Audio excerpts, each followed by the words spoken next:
ബബിതയ്ക്ക് നമ്മുടെ വിദ്യാഭ്യാസ വകുപ്പിനെ കുറിച്ച് എന്താ അഭിപ്രായം?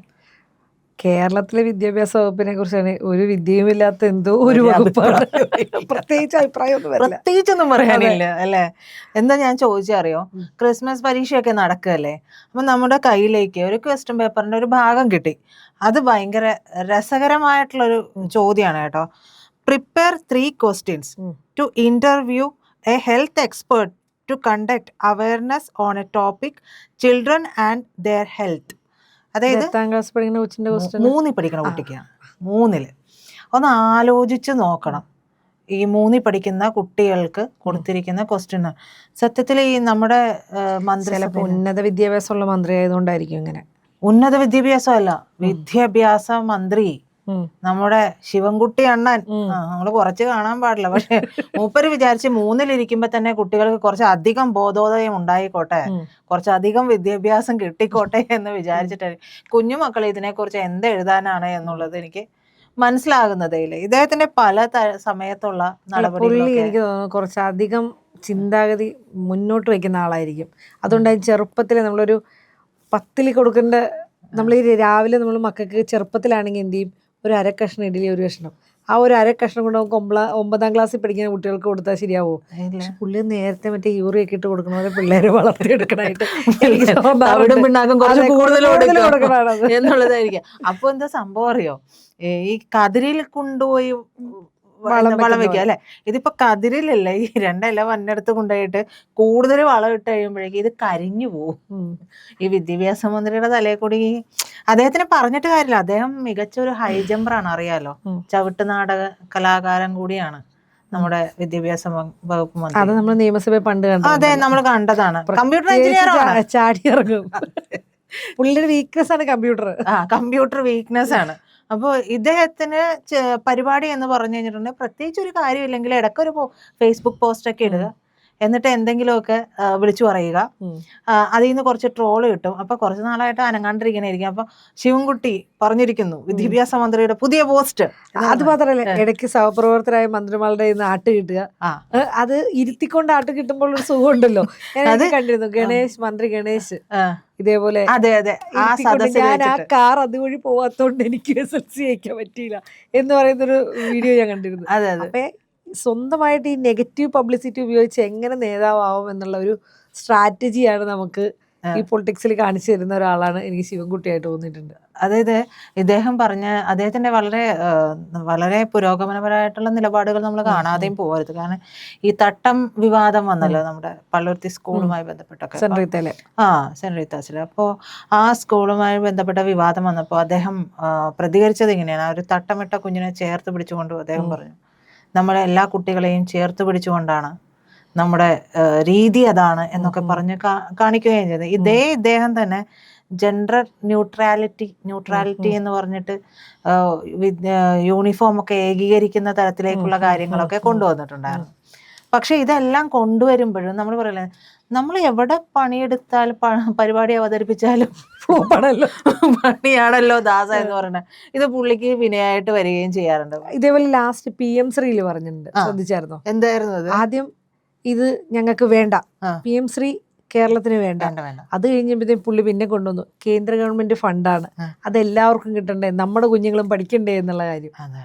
അപ്പൊ അവിടെ കൊണ്ടേ CPI തേച്ച് CPI സത്യത്തിൽ ശശിയായി എന്നുള്ളതാണ്. ഈ CPIയുടെ കാര്യം ഞാൻ പറയാതിരിക്കുകയാണ്. അത് ശശിയാവാൻ വേണ്ടി മാത്രം ജനിച്ച രൂപം കൊണ്ട ഒരു സംഘടനയാണോ എന്നുള്ളൊരു സംശയമുണ്ട്. പക്ഷെ ഈ PM ശ്രീയുടെ കാര്യത്തിൽ തന്നെ ഈ കേന്ദ്ര സിലബസുകൾ, അദ്ദേഹം പറഞ്ഞൊരു കാര്യം എന്ന് പറയുന്നത്, കേന്ദ്ര സിലബസ് പരമായിട്ടുള്ള കാര്യങ്ങൾ, അതായത് ഈ NCERT അതുമായി ബന്ധപ്പെട്ടിട്ടുള്ള കാര്യങ്ങൾ, പാഠ്യപദ്ധതിയിൽ നിന്ന് വെട്ടിമാറ്റുന്ന കാര്യങ്ങൾ, അതൊക്കെ ഉൾപ്പെടുത്തിക്കൊണ്ട് പുതിയൊരു ഭാഗം തന്നെ ക്രിയേറ്റ് ചെയ്യുമെന്നൊക്കെയാണ് അദ്ദേഹം വിളിച്ചു പറഞ്ഞത്. കേന്ദ്ര സർക്കാർ പറഞ്ഞിട്ടുള്ള ഒരു പാഠ്യപദ്ധതി ഉണ്ടെങ്കിൽ അത് എല്ലാ സർക്കാരും അംഗീകരിച്ച് അത് നടപ്പാക്കണം. അത് നടപ്പാക്കണം. അത് ഘട്ടം ഘട്ടമായിട്ട് പല തരത്തിൽ നടപ്പാക്കിയിട്ടുണ്ട്. ഇതിന്റെ ഏറ്റവും അവസാനത്തെ സംഭവമായിരുന്നു ഈ PM ശ്രീ എന്ന് പറയുന്നത്. എല്ലാ സിലബസും മാറി, പക്ഷെ ഇവർ അന്നേരം ഒന്നും മിണ്ടിയില്ല. ഈ PM ശ്രീ വന്നപ്പോൾ ഇത് കള്ളി വെളിച്ചത്തായി കഴിയുമ്പോൾ ഇവർക്ക് എതിർക്കണം. ഇവര് തലയിൽ മുണ്ടിട്ടിട്ട് പോയി ഒപ്പിട്ടതല്ലേ. അവർക്ക് സമ്മതിച്ചാൽ പോരെ. മക്കളെ പഠിപ്പിക്കണം എന്നുണ്ടെങ്കിൽ നല്ല സ്കൂൾ സമ്പ്രദായം ഉണ്ടാകണമെന്നുണ്ടെങ്കിൽ കേന്ദ്രവുമായി ചേർന്ന് പോയി തന്നെ ആകണം. അപ്പോൾ നമുക്കത് ഒപ്പിടേണ്ടത് നമ്മുടെ ആവശ്യമാണ്. അത് എല്ലാ സംസ്ഥാനങ്ങളും ഒപ്പിടുന്നുണ്ടല്ലോ.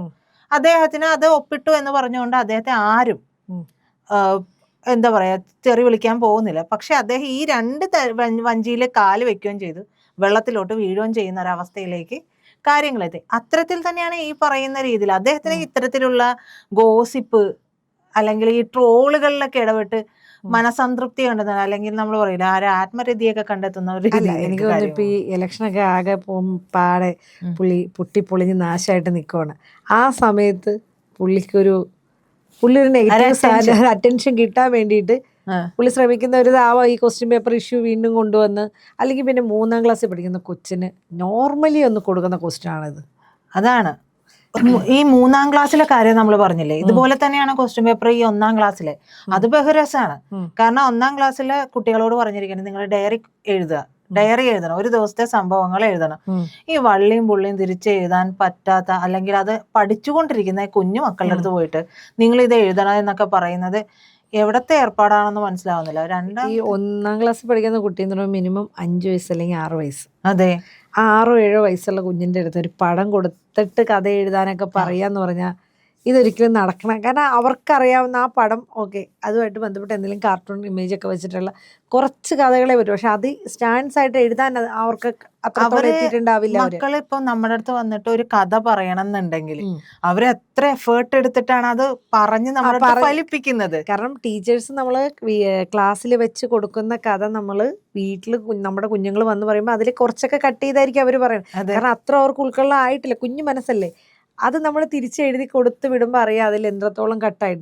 ആ കുഞ്ഞുങ്ങളോട് ഒരു സ്റ്റാൻഡ്സ് ആയിട്ട് എഴുതിക്കൊണ്ട് വരാൻ 1ാം ക്ലാസ്സിൽ പഠിക്കുന്ന കുട്ടിക്ക് ഒരു എക്സാമിൽ കൊടുത്തു കഴിഞ്ഞാൽ എത്രത്തോളം സത്യത്തില് മനസ്സിലാവണില്ല അതെന്താ ഉദ്ദേശിക്കണേ. അതല്ല, പുള്ളി പറഞ്ഞൊരു സ്റ്റേറ്റ്മെന്റ്, അതായത് സുരേഷ് ഗോപിയുമായിട്ടുള്ള MP അദ്ദേഹവുമായി ബന്ധപ്പെട്ടുള്ള ഒരു വാഗ്വാദത്തിൽ ഏർപ്പെട്ടതിന് ശേഷം അദ്ദേഹം പറഞ്ഞു SGയുടെ ഷിറ്റ് പോലല്ല വിദ്യാഭ്യാസം എന്ന് പറഞ്ഞത്. അത് തന്നെയാണ് പറയാനുള്ളത്. വിദ്യാഭ്യാസം എന്ന് പറയുന്നത് ഇതിപ്പോ ഈ കുരങ്ങന്റെ കയ്യില് പൂമാല കിട്ടിയ പോലത്തെ ഒരു അവസ്ഥയാണ് ഈ ഒരു വകുപ്പിനുള്ളത്. അതിപ്പോ ഉന്നത വിദ്യാഭ്യാസം നേരത്തെ പറഞ്ഞതുപോലെയാണെങ്കിൽ തലയിൽ ഈ പറയുന്ന വീട് ചുമന്നുകൊണ്ട് പോകുന്ന മന്ത്രിയാണ് നമുക്ക് ഉന്നത വിദ്യാഭ്യാസത്തിലുള്ളത്. ഒരു നാക്കുപിഴയാണെന്ന് നമുക്ക് വേണമെങ്കിൽ പറയാം. പക്ഷെ ഇവർക്കൊക്കെ നിരന്തരം നാക്കുപിഴ മാത്രമേ ഉള്ളൂ എന്ന് ഓർക്കുമ്പോൾ നമ്മുടെ മക്കള് പഠിക്കുന്ന ഒരു നിലവാരം ഉണ്ടല്ലോ, അവരിലേക്ക് എത്തപ്പെടുന്ന ഒരു നിലവാരമുണ്ട്. അത് എന്തൊരവസ്ഥയാണ് ഒന്ന് ആലോചിച്ച് നോക്കിയേ. ഇത്തരത്തിലൊക്കെ പെരുമാറുന്ന ഒരു മന്ത്രി, ഈ മന്ത്രിക്കാണെങ്കിൽ സത്യം പറയാ നമുക്ക് ചോദിക്കാൻ തോന്നും, എന്റെ പൊന്നണ്ണ ഇച്ചിരി ഉളുപ്പില്ലേ? ഞാനതിപ്പോ മനസ്സിൽ വന്ന വാക്ക് ഉളുപ്പില്ലേ, ഇത്രയും ഒരു ഉളുപ്പില്ലേ? കുട്ടികളെ ഇങ്ങനെ ട്രോളി വിടുന്ന എന്തോരം വീഡിയോസ് നമ്മൾ കണ്ടു. ഞാൻ ഒരിക്കൽ ഒരു വീഡിയോ കണ്ടു. ഒരു ഇന്റർവ്യൂവിൽ ചോദിക്കാണ് ഏത് ബെഞ്ചിലാ, ബാക്ക് ബെഞ്ചിൽ ഇരുന്നാണോ പുള്ളി പറയും ഞാൻ എല്ലാ ബെഞ്ചിലും ഇരുന്നാ പഠിച്ചു വന്നേന്നൊക്കെ പറയും. അപ്പോ പ്ലിങ് എന്ന് പറഞ്ഞിട്ടൊരു സാധനം ഇത്രത്തോളം മുഖത്ത് നോക്കി ആട്ടിയിട്ടും മനസ്സിലാവുന്നില്ല, അല്ലെങ്കിൽ തനിക്ക് പാകമല്ല എന്നുള്ള തിരിച്ചറിവൊന്നുമില്ല. പുള്ളി എന്തൊക്കെയോ ചെയ്തു കൂട്ടുന്നു. അതിന് ഒത്താശ പിടിച്ചുകൊണ്ട് ഒരു മുഖ്യമന്ത്രി ഉണ്ട് നമുക്ക്. ഇവര് മാത്രം ഭരിച്ച് വരുന്ന തലമുറേനെ അടിച്ച്, അതായത് ഇവരെന്താണോ ഇത്രയും നാളം ഈ കമ്മ്യൂണിസ്റ്റുകാർ ചെയ്തുകൊണ്ടിരുന്നത് അത് തന്നെയല്ല അടുത്ത തലമുറയിലേക്കും പകർന്നു. ഇവരുടെ മക്കളൊക്കെ പുറത്തു പോയി പഠിക്കും. അതെ, നമ്മളെപ്പോലുള്ള സാധാരണക്കാരുടെ മക്കളെല്ലാം പൊതുവിദ്യാഭ്യാസ വകുപ്പില് അതേപോലെ, അതായത് PM ശ്രീ പോലുള്ള പദ്ധതി കൊണ്ടുവന്ന് ഒരു മുന്നോട്ട് വരുന്ന ഒരു സാഹചര്യങ്ങളിലേക്ക് കുട്ടികളെ കൊണ്ടുപോകുന്നില്ല. ശരിയല്ലേ?